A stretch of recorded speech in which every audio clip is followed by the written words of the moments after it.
नमस्कार, खबर जनता तकमध्ये तुमचे स्वागत। अफवा नाही, सत्य बातमी आहे। बघूया आजची विशेष बातमी।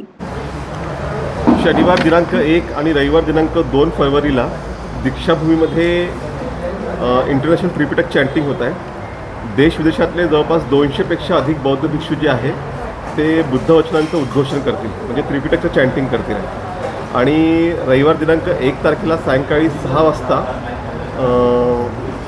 जे दीक्षाभूमीचं ऑडिटोरियम आहे त्या ठिकाणी कल्चरल प्रोग्राम होईल संजीवनी सखी संघाच्या वतीने, आणि तिथून त्या कार्यक्रमाची औपचारिक सुरुवात होईल आहे। आणि जो मुख्य कार्यक्रम आहे 2 तारखेला सकाळी 7:30 वाजता दीक्षाभूमी परिसरामध्ये धम्म रॅली होईल आणि बोधिवृक्षाची आणि दीक्षाभूमी स्तूपाची परिक्रमा होईल। आणि त्याच्यानंतर उद्घाटन कार्यक्रम होत आहे ज्यामध्ये सिस्टर वांगमो डिक्से ज्या संयोजक आहेत इंटरनॅशनल त्रिपिटक चॅन्टिंग काउन्सिल अमेरिकेच्या, त्या मुख्य अतिथी असतील आहे। आणि स्मारक समितीचे अध्यक्ष भंते आर्य नागार्जुन सुरेसाई हे या समारोहाची अध्यक्षता करतील आहे। या प्रसंगी भंते ज्ञानज्योती, भंते विनरक्षिता, बौद्ध भिक्षुनी अय्याजी धम्मदिना आणि डॉक्टर एस गजबे सर हे प्रमुख तारे उपस्थित राहतील। आणि त्याच्यानंतर 9 वाजता त्रिपिटकमधील गाथांचे पठण सुरू होईल।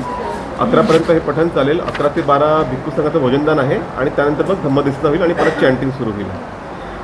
तर या संदर्भात आणखी ज्या कल्चरल ॲक्टिव्हिटी किंवा आणखीबद्दल विभागवारी ताई गजबी आपल्याला गाईड करतात। थोडंसं मी संकल्पना देऊ इच्छिते की हा कार्यक्रम केव्हापासून नागपूरमध्ये घेण्यात आलेला आहे। तर ह्याची सुरुवात गेल्या 12 वर्षाच्या पूर्वीपासून SK गजबी सर जे VIP JPचे आत्ता राष्ट्रीय अध्यक्ष आहेत त्यांनी ह्याची सुरुवात केली होती आणि त्यांच्यासोबत सातत्याने संजीवनी सखी संघ ही भोजनदानासाठी सातत्याने सोबत राहून हा जो चॅन्टिंगचा कार्यक्रम आहे हा घेत आलेली आहे। त्यांचा मेन उद्देश हे होतं की तथागत गौतम बुद्ध यांची वाणी, यांच्या तोंडातून निघालेले उद्गार म्हणजे त्रिपिटका, आणि त्या त्रिपिटका वचनांचा आपण वारंवार उद्घोषण करणे म्हणजे एक वातावरण निर्मिती, सुंदर वातावरण निर्मिती करण्यामागचा त्यांचा हा निस्वार्थ असा हेतू होता। आणि ह्या कार्यक्रमाला इंटरनॅशनल त्रिपिटका चॅन्टिंग काउन्सिल ह्या माध्यमातून आणि LBDFI ही जी ऑर्गनायझेशन आहे जी वांगमो डिक्से सिस्टरची आहे, ह्या अमेरिकेच्या सिस्टर आहेत आणि त्यांनी ह्याची सुरुवात केलेली आहे। आणि वर्ल्डमध्ये एकूण बुद्धिस्ट कंट्रीज जे आहेत त्या 25 ते 30 बुद्धिस्ट कंट्रीज ह्याचे मेंबर आहेत ITCCच्या। तर ह्यांनी ही सुरुवात केलेली आहे आणि त्यांना असं वाटतं की गौतम बुद्धांचा जन्म इथे झालेला आहे आणि त्यांचं महापरिनिर्वाण इथे झालेलं आहे। तर इतकी पवित्र ही जी भूमी आहे त्याच्यामध्ये एक पवित्र स्थान म्हणजे दीक्षाभूमी नागपूर हे खूपच वर्ल्ड वाईड ह्या नागपूर दीक्षाभूमीला एक चांगलं स्थान ते मानतात आणि म्हणून याचं महत्त्व इथे वाढून जातं। या माध्यमातून त्यांना असं वाटतं की कल्चर पुढे येण्यासाठी एक कल्चरल इव्हेंट व्हावा, सांस्कृतिक महोत्सव व्हावा, आणि त्या सांस्कृतिक महोत्सवासाठी संजीवनी सखी संघ गेल्या 2016 पासनं सतत बुद्धिस्ट कल्चरल प्रोग्रॅम राबवत आहे आणि म्हणून तो कार्यक्रम आपण 1 तारखेला घेऊन येतो आहे।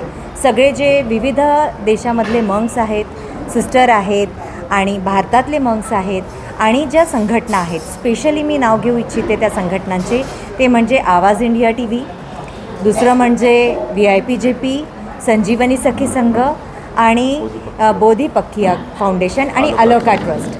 ह्या सगळ्या ज्या फाउंडेशन आहेत त्या ह्या वर्षी मुख्यत्वे ह्या चॅन्टिंगच्या कार्यक्रमाला मदत करत आहेत। तर आपल्या माध्यमातून जर आपण जास्तीत जास्त लोकांना आपण ह्या कार्यक्रमाचं इन्व्हाइट करू शकाल तर खूपच चांगलं होणार आहे।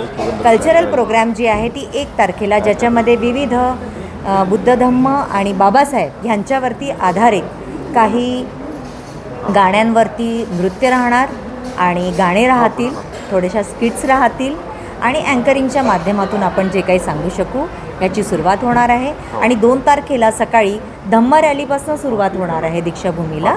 धम्म रॅलीमध्ये त्रिपिटका जे आहेत ते जे बौद्ध धम्मगुरू आहेत ते सगळे आपल्या डोक्यावरती ते त्रिपिटका घेऊन ती रॅली ही होते, कारण ती जी त्रिपिटका आहे त्याला खूप महत्त्व आहे बुद्ध धम्मामध्ये। तर ती रॅलीपासून सुरुवात करू आणि चॅन्ट करू आपण संपूर्ण दिवसभर। त्याच्यामध्ये उपासिका संघाला आपण आपल्या माध्यमातून खूप चांगल्या पद्धतीने आपण इन्व्हाइट करू शकतो। ही होती आजची विशेष बातमी। बघत रहा खबर जनता तक। लाईक सबस्क्राईब करा. धन्यवाद.